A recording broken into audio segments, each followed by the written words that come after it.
In a city where power is measured in secrets and blood, Alessandro the ghost. Bellini was a god. No one could touch him, no one could find him, and no one could kill him.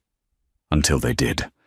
A silent poison crept through his veins, a phantom illness that baffled the world's best doctors, leaving the untouchable mafia boss a prisoner in his own decaying body.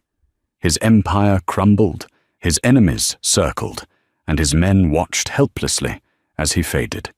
They said no one could save him. They were wrong. A brave single mum with a hidden past was about to walk into the lion's den, and with a single touch, change everything.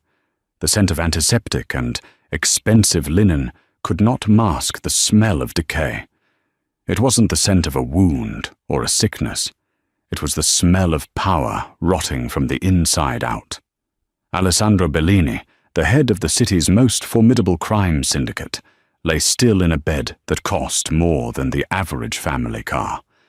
His private suite at St. Jude's Medical Center was more fortress than hospital room, with two of his most trusted men, silent and stoic, standing guard outside the reinforced door. Inside, the only sounds were the quiet hum of a cardiac monitor and the shallow, rasping breaths of the man in the bed. Alessandro, known on the street as the Ghost, for his uncanny ability to appear and disappear without a trace, had been reduced to a spectre of a different kind. His once formidable frame was gaunt, the sharp lines of his jaw and cheekbones now skeletal. Dark circles bruised the skin beneath his closed eyes, and his olive skin had taken on a pale, almost translucent quality.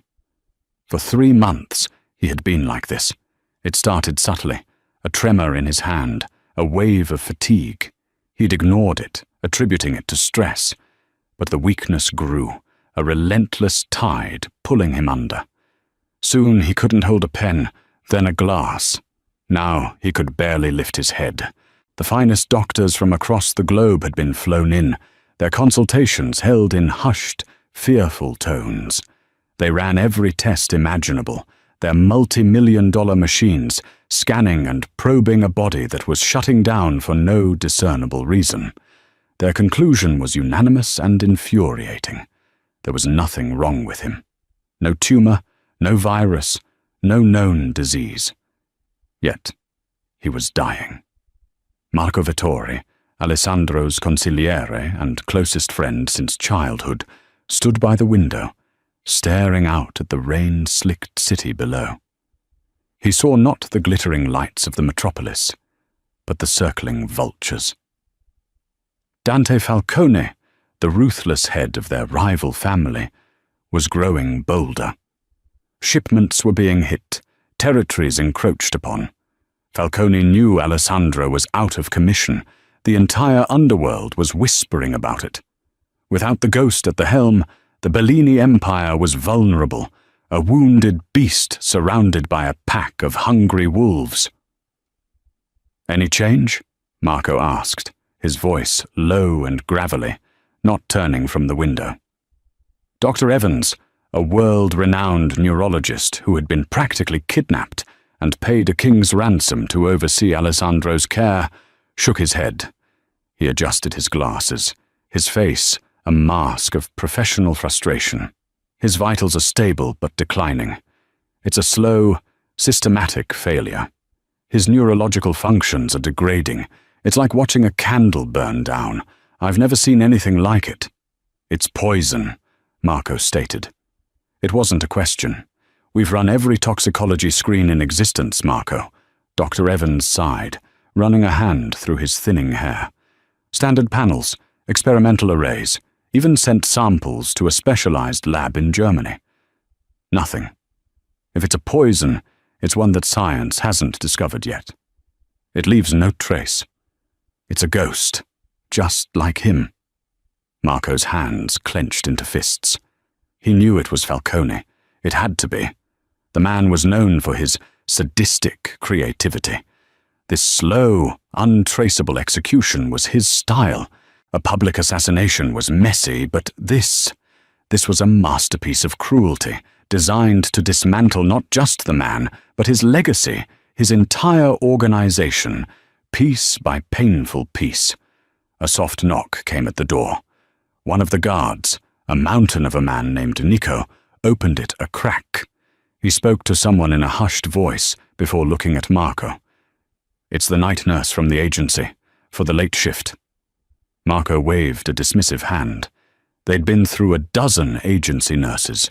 They came, they saw the armed guards and the grim atmosphere, and they usually didn't last more than a few shifts.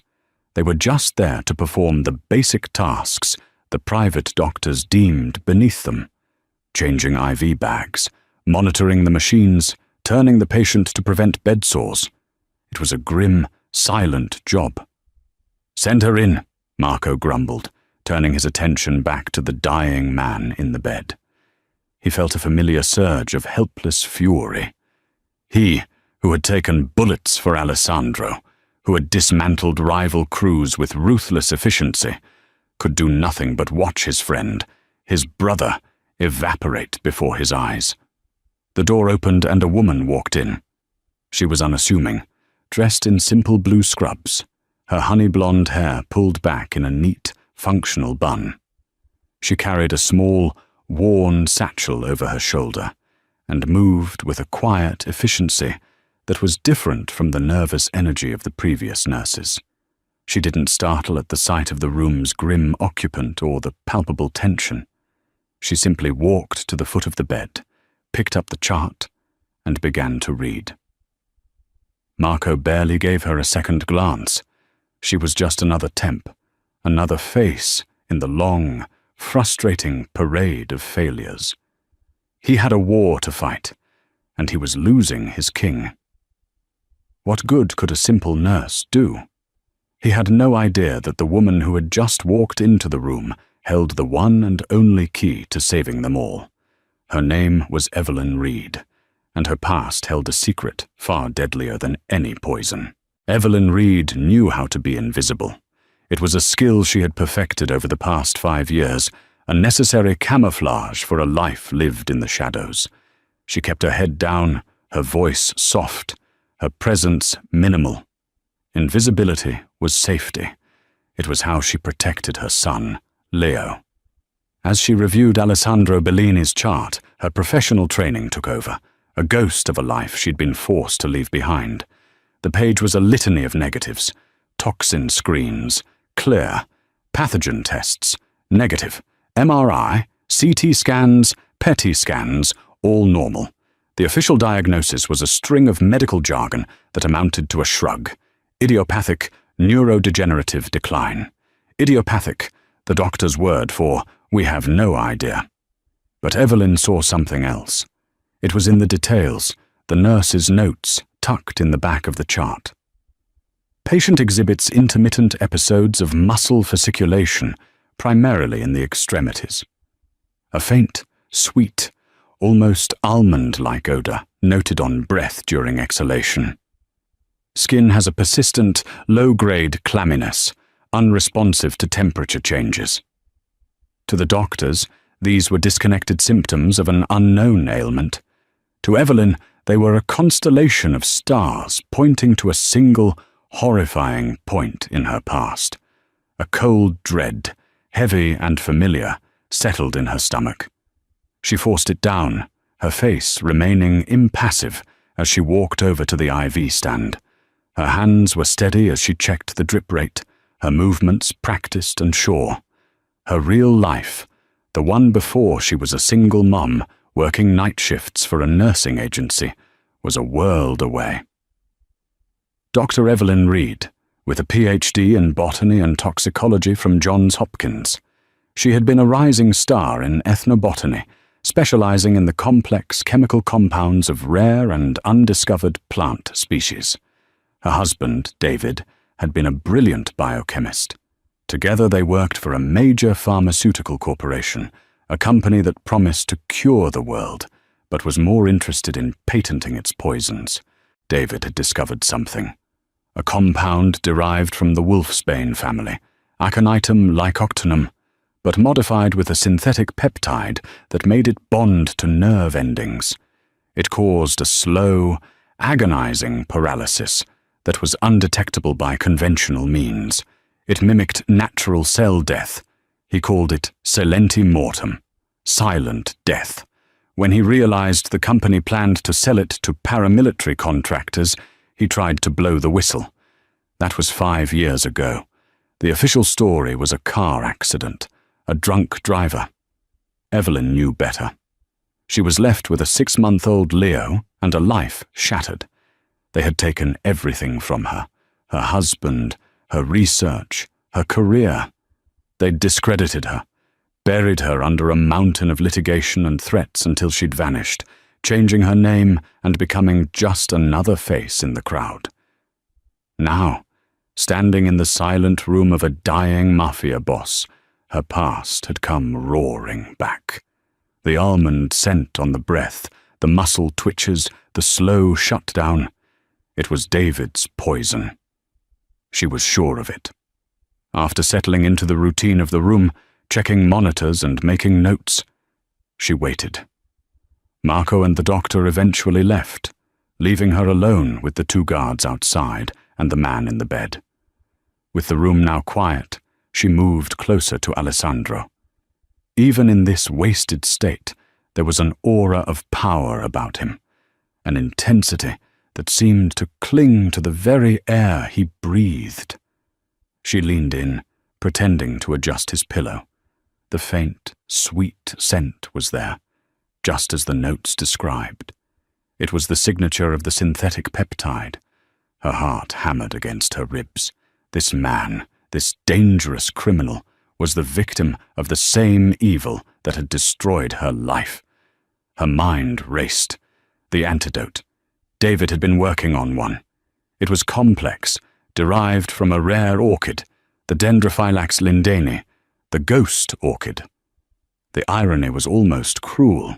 The orchid extract needed to be stabilized by a specific enzyme, one that was notoriously difficult to synthesize. David had a breakthrough just before he died, but his research notes were gone, confiscated by the corporation. But Evelyn hadn't trusted them. She had her own copies, encrypted and hidden on a drive she hadn't dared to access in 5 years. And she had one other thing.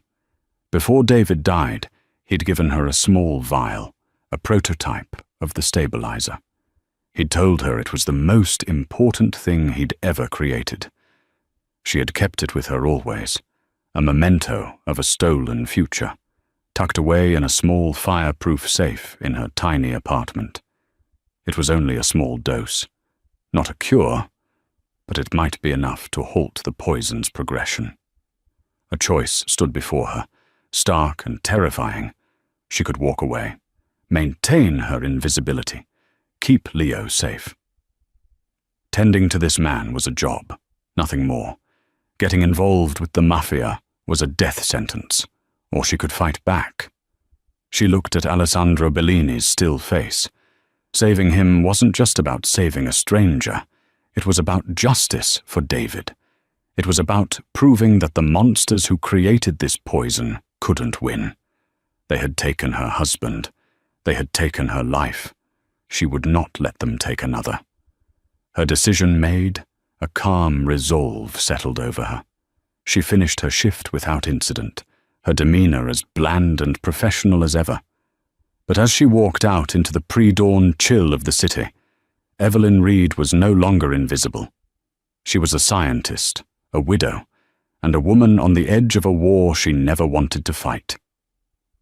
She went home, kissed her sleeping son, and for the first time in 5 years, she opened the safe. The next evening, Evelyn returned to the hospital, not just with her satchel, but with a small, insulated vial, tucked securely in an inner pocket of her scrubs. It felt like a block of ice against her skin, a chilling reminder of the gamble she was about to take. Her plan was desperate, reckless, and could get her and her son killed in a dozen different ways. She found Marco Vittori in the hallway outside Alessandro's room, his face etched with a deeper exhaustion than the night before. He was on the phone, his voice a low, angry snarl. "I don't care what it takes. Find the leak. Find who's talking to Falcone. Rip this organization apart until you find them." He hung up, pinching the bridge of his nose, his eyes closed. This was her moment. Taking a deep breath, Evelyn stepped in front of him. Mr. Vettori. He opened his eyes, his gaze cold and dismissive. He didn't recognize her. "What?" "I know what's wrong with him," she said, her voice quiet but firm, not a trace of fear in it. "I know what's killing Alessandro Bellini." Marco stared at her, a flicker of disbelief followed by irritation. "We have the best doctors in the world on this. What could a night nurse possibly know? They're looking for a disease. They should be looking for a specifically engineered neurotoxin, one derived from the aconitum family, bound with a synthetic peptide that makes it untraceable to standard mass spectrometry," Evelyn stated, the scientific terms rolling off her tongue with an authority that made Marco pause. "It's called silenti mortem." His eyes narrowed. The name meant nothing to him, but the conviction in her voice was undeniable. "How do you know this?" "Because my husband discovered it, and the people who made it killed him to cover it up," she said, her voice dropping, thick with a pain she rarely allowed herself to feel. "I recognize the symptoms, the scent on his breath, the specific pattern of neurological decay. I am probably the only person on this planet who can identify it, and the only one who knows how to stop it." Marco's suspicion warred with a desperate sliver of hope. She could be a plant from a rival, a lunatic, or a godsend. His gut, the instinct that had kept him alive on the streets for 2 decades, told him to listen. "Stop it? The doctors said nothing can be done." "The doctors are wrong," Evelyn replied. "The full antidote requires the extract of a rare orchid, which needs to be sourced, and an enzyme I would need a proper lab to synthesize. It will take time, but I have a stabilizing agent with me. A small dose. It won't cure him, but it will halt the poison's progression. It will stop the decay. It will bring him back." She saw the conflict in his face. To let this unknown woman inject his boss with a mysterious substance was insane, but to do nothing was to condemn him to death. "Prove it," Marco said, his voice a low growl. Evelyn nodded. "Get Dr. Evans, and bring a blood gas analyzer. After I administer the agent, his blood oxygen saturation will rise dramatically within minutes, and his brainwave activity will shift from delta to theta patterns. You will see a physical change. His mind will clear." The challenge hung in the air. Marco studied her for a long, tense minute, searching her face for any sign of deception. He saw none. He saw only a steely resolve that mirrored his own. With a curt nod, he pulled out his phone and summoned the doctor. Minutes later, the room was a hive of quiet tension. Dr. Evans stood by, looking skeptical and alarmed. Marco and his 2 guards watched Evelyn's every move. She calmly prepped a syringe, drawing up the clear liquid from the vial she had brought. Her hands didn't shake. She approached the bed, her focus entirely on Alessandro. She found the port in his IV line and spoke softly, as if to him. "This is going to work. You're going to be all right." She injected the fluid into the line, her movement swift and precise. For a moment, nothing happened. The only sound was the rhythmic beep of the monitor. Dr. Evans crossed his arms, a cynical look on his face. Marco's jaw was tight enough to crack stone. Then it began. The beeping of the cardiac monitor, which had been slow and steady, began to quicken, strengthening into a robust rhythm. The number on the pulse oximeter, which had hovered at a dangerously low 89, began to climb. 90, 92, 95, 98. A collective gasp went through the room. Alessandro's shallow breaths deepened. A shudder ran through his body, and then, for the first time in 3 months, his eyelids fluttered open. His eyes, a deep, piercing shade of grey, were cloudy at first, then slowly focused. They scanned the room, taking in the doctor, the guards, and finally settling on Marco. Marco.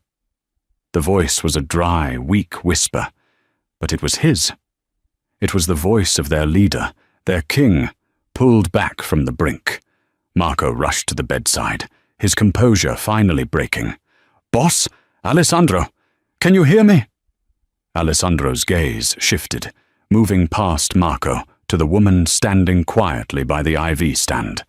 His eyes, now startlingly clear, locked with hers.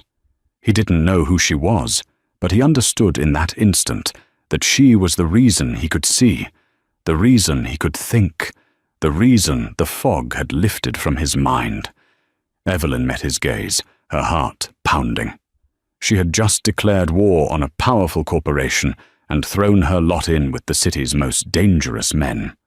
She had won the first battle, but looking into the ghost's intelligent, calculating eyes, she knew the real fight was just beginning. The fog in Alessandro's mind had receded, replaced by a crystalline, razor-sharp clarity. His body was still a prison, weak and unresponsive, but his mind, his greatest asset, was free. He lay still, listening, as Marco and a stunned Dr. Evans spoke in urgent, hushed tones just outside his room. He absorbed every word, piecing together the events of the last few hours. A woman. A nurse named Evelyn Reed. She claimed to know the poison, claimed her husband was its creator and victim, and claimed she alone could brew the cure. She had injected him with a stabilizer, and it had worked a miracle. When Marco re-entered the room alone, he found Alessandro's eyes open and fixed on him. "Tell me everything," Alessandro commanded. His voice was still weak, a pale imitation of its former power, but the authority was unmistakable. Marco did, recounting his conversation with Evelyn, her claims about the poison silenti mortem, her husband's death, and her demand for resources to create a full antidote. "She wants a full biochemical lab," Marco finished. "Access to the Jensen pharmaceutical database. She says they're the ones who killed her husband and stole his research, and she wants protection for herself and her son." Alessandro processed this. The audacity of it was breathtaking. This unknown woman had walked into his life, holding his very existence in her hands, and was now making demands. He was a man who took, who commanded, who never asked. Now, his life depended on the knowledge locked inside this woman's head. "Her son?" Alessandro asked, the words raspy. "Leo, he's 6, Marco said. The mention of a child gave him pause. It added a layer of complexity to the situation. A woman with a child was either more desperate or more dangerous, or both. "She is a vulnerability. Falcone, if he knows she's the cure—" "He doesn't. No one does," Marco said quickly. "We've locked this floor down. No one in or out without my approval. She's due back for her shift in an hour." "Bring her to me," Alessandro ordered, alone. When Evelyn walked into the room an hour later, the atmosphere had changed. The oppressive scent of sickness had lessened, replaced by the electric hum of lethal intensity. Alessandro was propped up slightly by the pillows, and though he was physically frail, his gaze was like a physical weight, pinning her in place.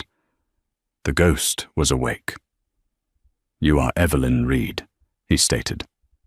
"I am," she said, her voice steady. She would not show fear. He would respect strength, not weakness. "You claim you can save my life. I can, but my services come at a price." A flicker of something, amusement, perhaps respect, passed through his eyes. "Marco told me your terms, a lab, protection, access to Jensen Pharmaceuticals' encrypted servers. He paused, his gaze dissecting her. It is a bold request from someone in your position. My position is the only one of any value in this room, Evelyn countered coolly. You are the most powerful man in this city, and you are dying from a poison no one could name. I named it. I stopped it. My position is one of absolute strength. Your life is in my hands, Mr. Bellini. I suggest you remember that. Silence stretched between them, thick and heavy. Alessandro had not been spoken to this way in decades. Men who valued their lives tiptoed around him with deference and fear. This woman, with her clear eyes and unshakable nerve, met his gaze without flinching. He gave a slight, almost imperceptible nod. You will have your lab. We have a facility. Clean, off the books, state-of-the-art. My tech team is the best in the world. They will crack Jensen's servers. You and your son will be moved to a secure location. My men will guard you with their lives. You will have everything you need. Good, Evelyn said. But, he added, his voice dropping, if you are lying to me, if this is a trick, a long con for the Falcone family, know this. There is no corner of this earth you could hide in. I will find you. And what my poisoner has done to me will seem like a gentle mercy compared to what I will do to you and anyone you have ever cared about. The threat was not delivered with anger, but with a chilling, factual certainty.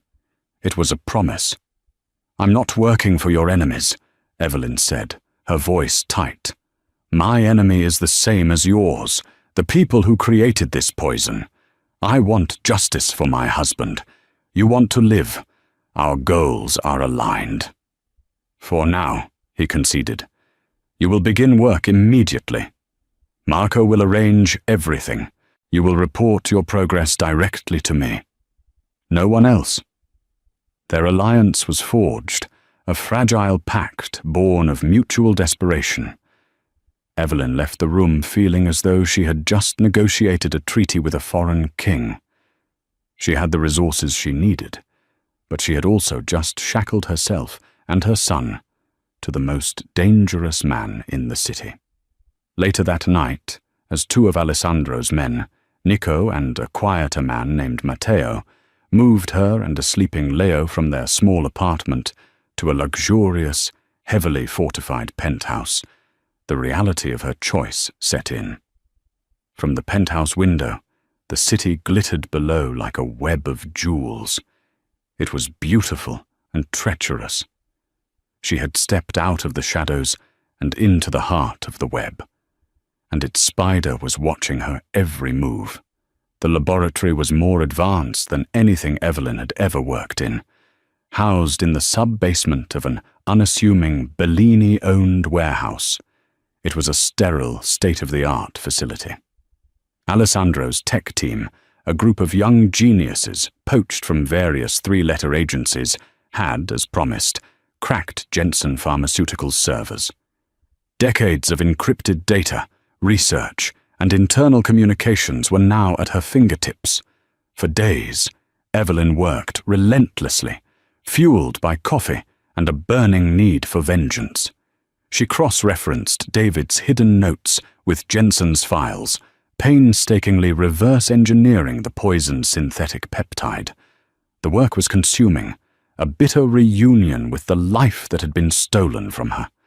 She found David's project files, his name officially redacted, his contributions credited to his former boss, a ruthless executive named Dr. Alistair Finch. She saw the internal memos silencing David's ethical concerns, the veiled threats, and finally, the fabricated report on his accidental death. It was all there, cold, corporate, and monstrous. Meanwhile, Leo was adjusting to his new life with the innocent adaptability of a child. He thought they were on a special vacation. The penthouse was a palace, and his new bodyguards, Nico and Matteo, were stoic giants who indulged his every whim, transforming from lethal enforcers to surprisingly gentle playmates. Alessandro, still confined to his hospital bed but growing stronger each day, called Evelyn every evening for a progress report. Their conversations were terse and professional, but a strange intimacy began to develop between them. He was a captive audience, and she was the only person who understood the science of his ailment.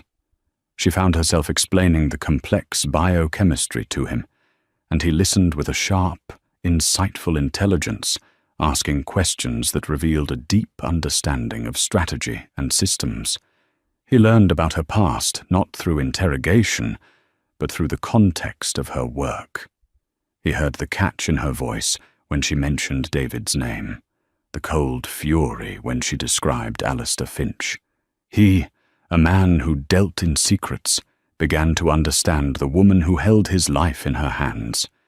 She was not just a scientist.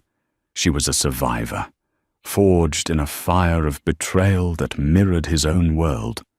One afternoon, as Matteo was taking Leo to the park in the armored sedan, Evelyn felt a sudden, prickling sense of unease.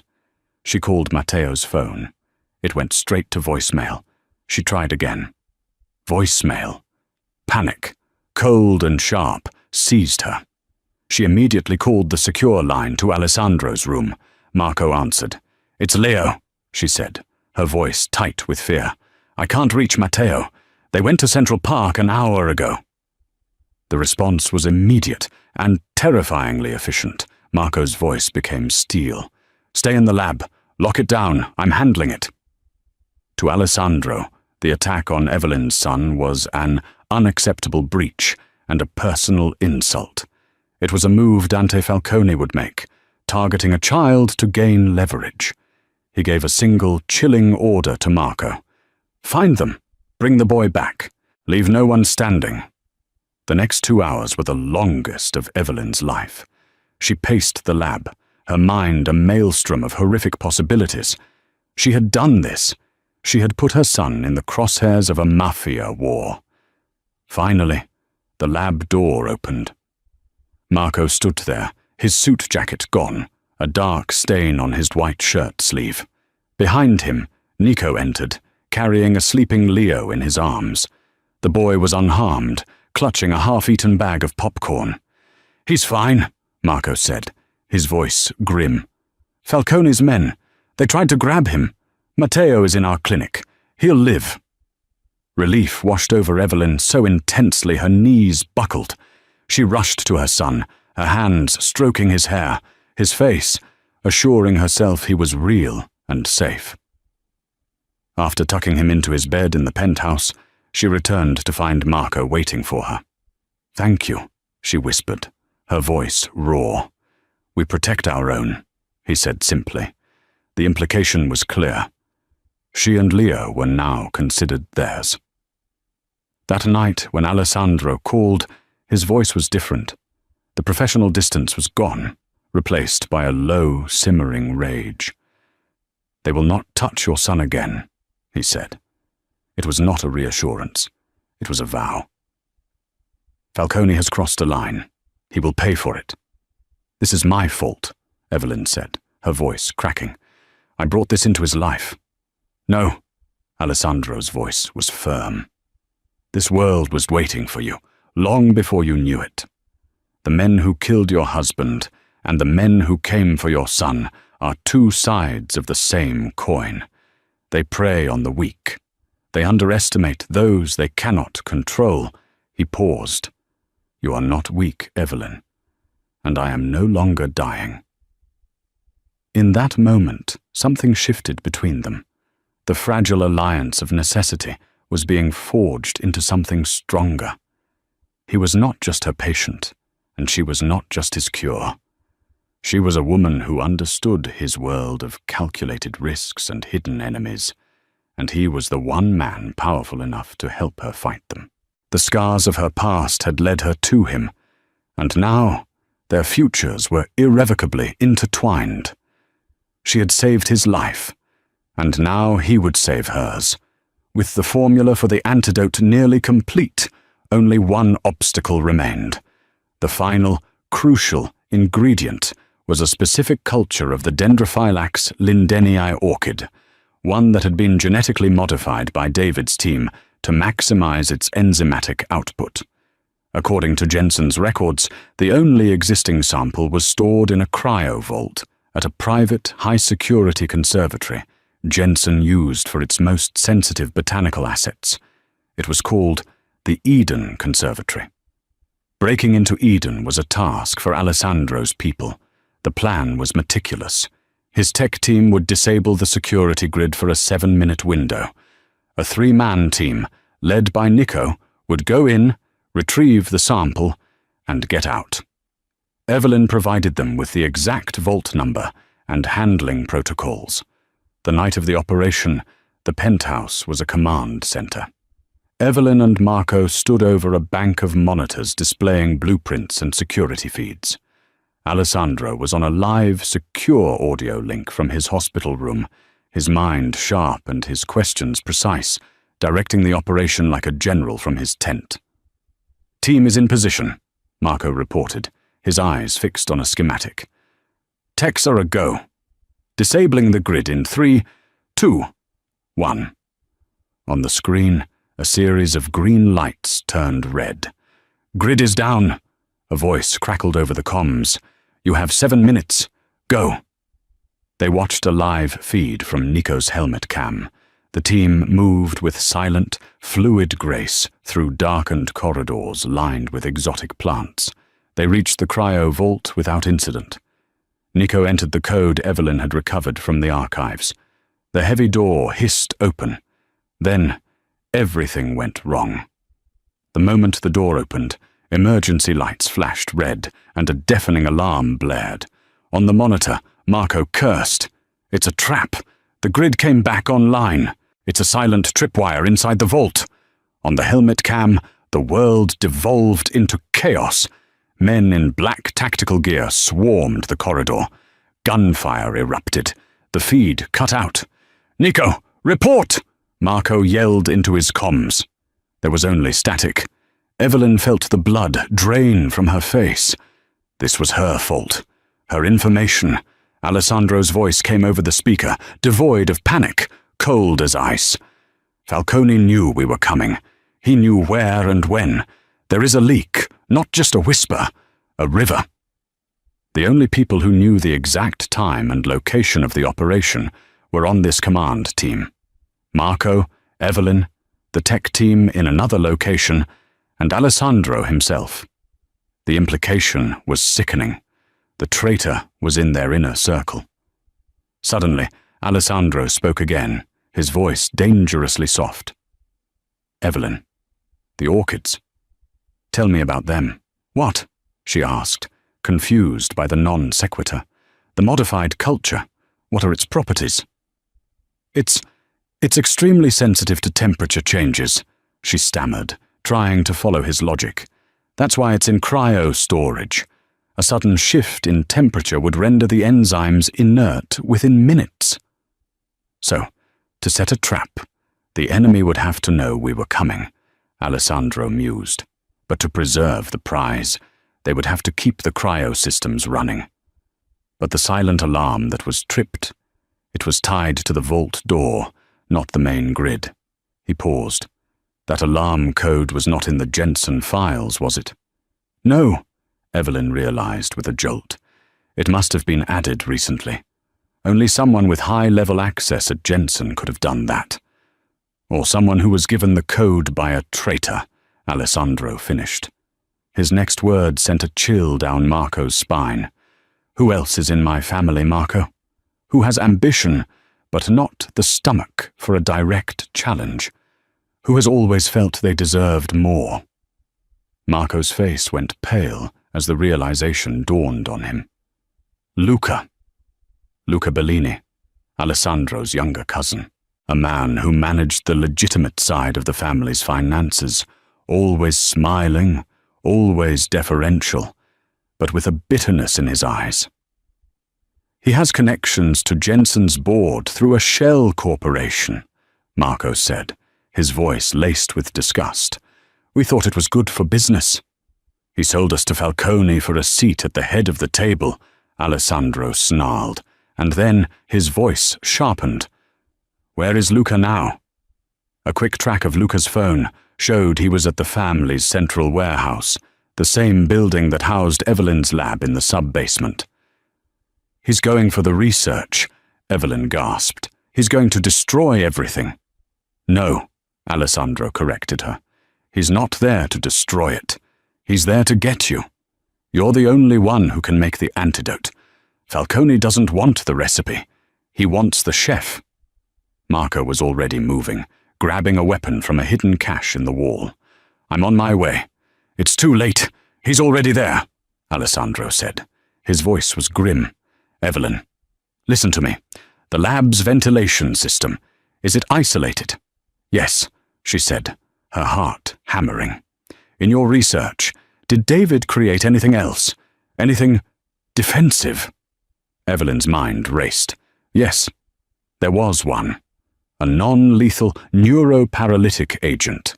A fine aerosol that could be dispersed through an air system. Tasteless, odorless. It was designed for containment. Yes, a powdered agent. It can be introduced into the ventilation intake. It would incapacitate anyone in the lab in less than a minute. Marco, Alessandro commanded, get your men to seal that building. No one gets out. Evelyn, you know what you have to do. The hunter was now the hunted. Evelyn raced from the penthouse, Marco's men forming a protective phalanx around her as they descended to the lab. The betrayal was a venom as potent as the one that had nearly killed Alessandro, and now it was up to Evelyn to administer the antidote. The elevator doors opened to the sub-basement, revealing a scene of quiet violence. 2 of the lab's guards lay unconscious on the floor, felled by tasers. The lab door itself was open.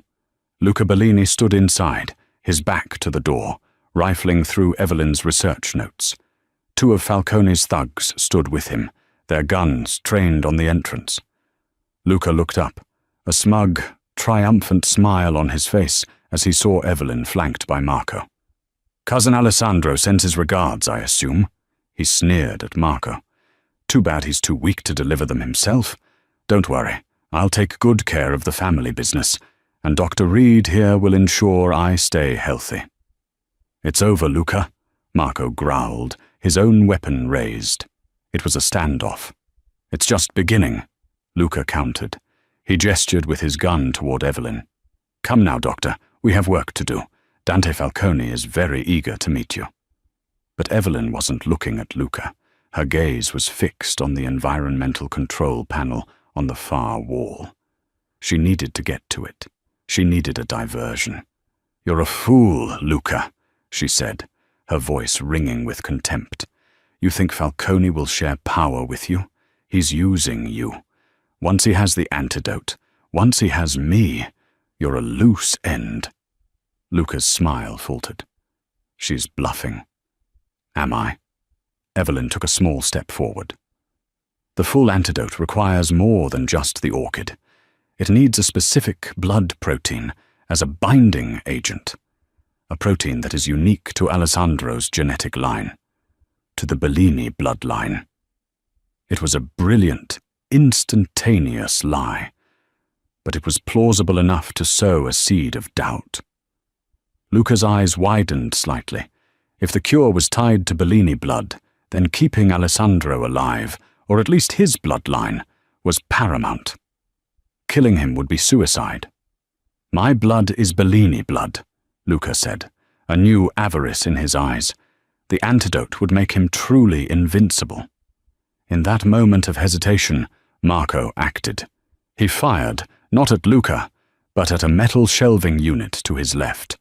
The crash of vials and equipment was the perfect distraction. As Luca and his men flinched, Evelyn sprinted. She didn't run for the exit. She ran straight into the lab, diving behind a reinforced steel workbench as bullets whizzed past her head. She crawled frantically towards the ventilation intake, pulling the small canister of paralytic agent from her pocket. With trembling hands, she activated it and shoved it into the air duct. "Seal the door," she screamed at Marco. He understood immediately, slamming the emergency lockdown button. A heavy steel door slid shut, trapping everyone, Evelyn, Luca, and his men, inside. A soft hiss emanated from the ceiling vents. "What did you do?" Luca shrieked, his composure shattering. "Checkmate," Evelyn breathed. One of Falcone's men swayed on his feet, his gun clattering to the floor.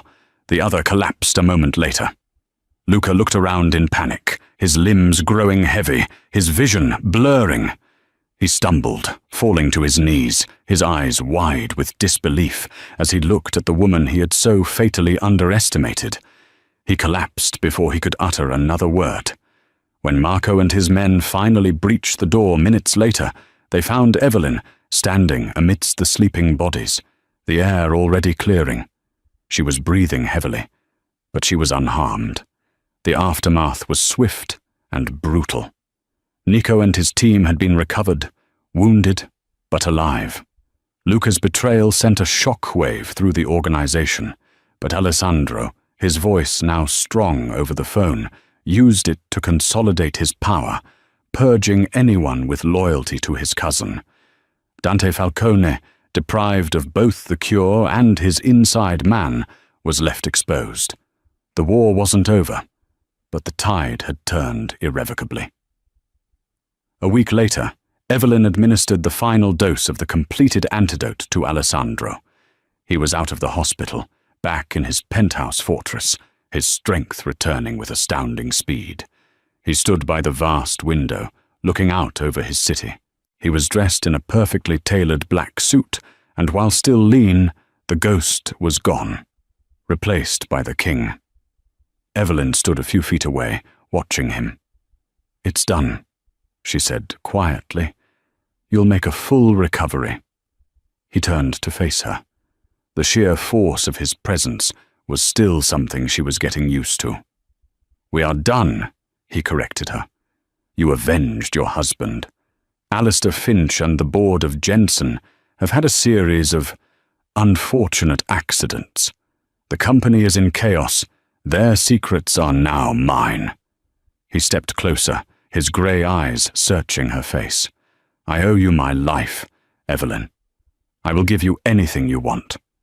A new identity, a fortune that will ensure you and Leo never have to worry about anything ever again. You can walk away, be free of this world." Her heart, which she had guarded for so long, felt a tremor. Walking away was the smart choice, the safe choice. Go back to being invisible. But she looked at this formidable, complicated man, a man who had shown her a fierce loyalty and a chilling ruthlessness, and she realized the life she had known was gone forever. She wasn't just a scientist anymore. "And what if I don't want to walk away?" she asked, her voice barely a whisper. A slow smile touched Alessandro's lips. It transformed his face, erasing the last shadows of his illness. He reached out, his hand gently cupping her jaw. His touch was warm, electric. "Then you stay," he said, his voice a low murmur. "This is my kingdom. But a king is nothing without his queen. Stay, Evelyn, and we will reign together." She didn't have to choose between safety and power. With him, she could have both. She had walked into the lion's den to save a dying man, and in doing so had found her own strength, her own power, her own throne. She leaned into his touch, her choice made. The ghost had been healed, but it was Evelyn Reed who had truly been reborn. The weeks that followed were a fragile, sunlit peace. The ghosts of the past, both his and hers, seemed to recede, banished by the normalcy they tentatively built within the gilded cage of the penthouse. Alessandro, for the first time in his adult life, learned what it was to simply be. He watched as Leo, a bright, fearless boy, accepted him with the uncomplicated trust of a child, slowly transitioning from calling him Mr. Bellini to a shyly mumbled Sandro. He would find himself pausing meetings about shipping routes and territory disputes to watch Evelyn help Leo with his homework, her brow furrowed in concentration over a math problem, and a profound, protective calm would settle over him. She was the anchor in his storm-tossed world. For Evelyn, the quiet was a luxury she hadn't realized she'd been starved of. The constant, low-grade fear that had been her companion for 5 years had vanished, replaced by the formidable security of Alessandro's protection. She was no longer just a survivor. She was beginning to feel like a person again. She found herself laughing, a sound she had thought lost to her, at Alessandro's dry wit.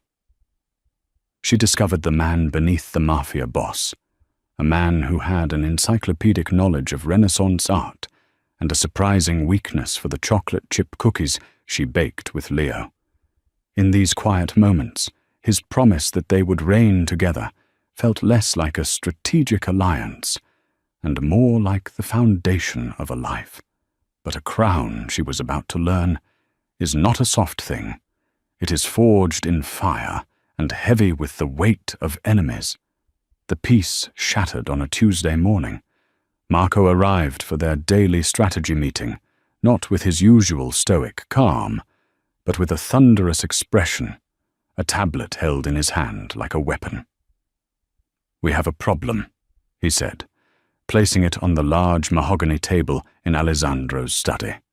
Evelyn, who now sat in on all high-level meetings, leaned forward. On the screen was the homepage of a major international news outlet. The headline was a dagger: "Corporate espionage or miracle cure. Whistleblower accuses rogue scientist of stealing billions in research from Janssen Pharmaceutical." Below it was a picture of her. Not a recent one, but a professional headshot from her university days, making her look young, ambitious, and naive. The article was a masterpiece of character assassination. An anonymous source from within Janssen claimed that Dr. Evelyn Reed was a disgraced researcher who had been fired for professional misconduct years ago. It alleged that she had stolen proprietary data on a revolutionary neuroregenerative compound, their compound, and used it to con the reclusive and recently ill billionaire Alessandro Bellini into giving her protection and funding. It painted her as a fraud, a thief, and a manipulator. Evelyn felt the blood drain from her face. "Alistair Finch," she whispered, recognizing the venom, the specific corporate language used to discredit and destroy. "It gets worse," Marco said grimly, swiping to another screen. It was an internal report. "Over the last 12 hours, 3 of our largest shipping terminals have been frozen. Coordinated, surprise inspections from OSHA, the FDA, and the EPA. They're tying up our legitimate businesses in so much red tape, we'll be bleeding money for months." Alessandro's eyes, which had been warm moments before, turned to cold, grey stones.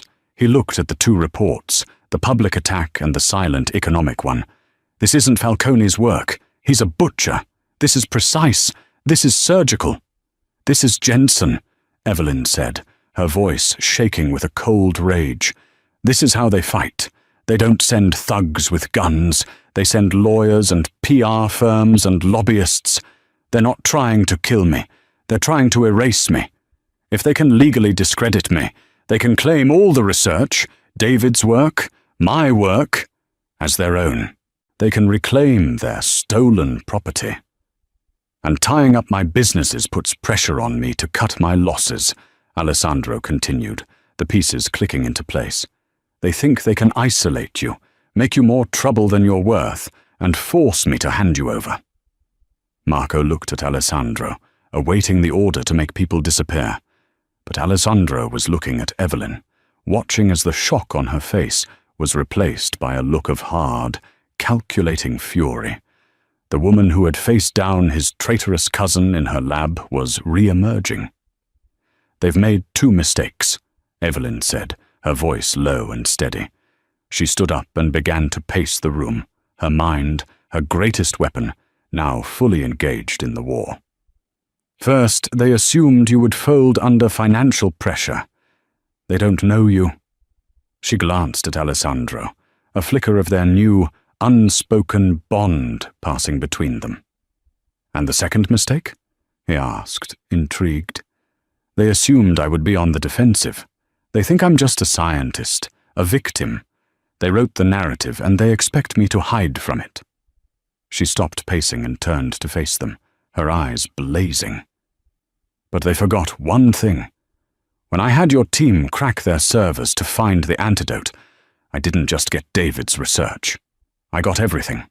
I have every dirty secret, every illegal human trial, every bribed politician, every hushed-up death for the last 20 years. A slow, dangerous smile spread across Alessandro's face.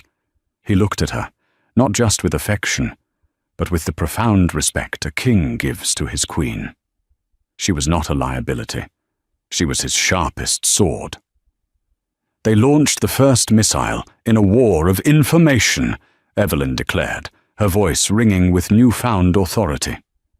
So we will fire back. Not with a whisper, but with a hurricane. She turned to Marco. Get the tech team ready. I'm not going after the company. I'm going after the man. Alistair Finch, I want you to find every piece of offshore data, every hidden account, every private communication he has had regarding their non-sanctioned operations in South America. She knew from David's old notes that Finch had a pet project there, one that was highly illegal and buried so deep it was never meant to see the light of day. They want to paint me as a rogue scientist? Evelyn said, her voice dropping to a near growl. Fine. I'll show the world what a real monster looks like. This was her first decree. It was not a request for protection, but an order for an attack. Alessandro Bellini watched her, his heart swelling with a fierce pride.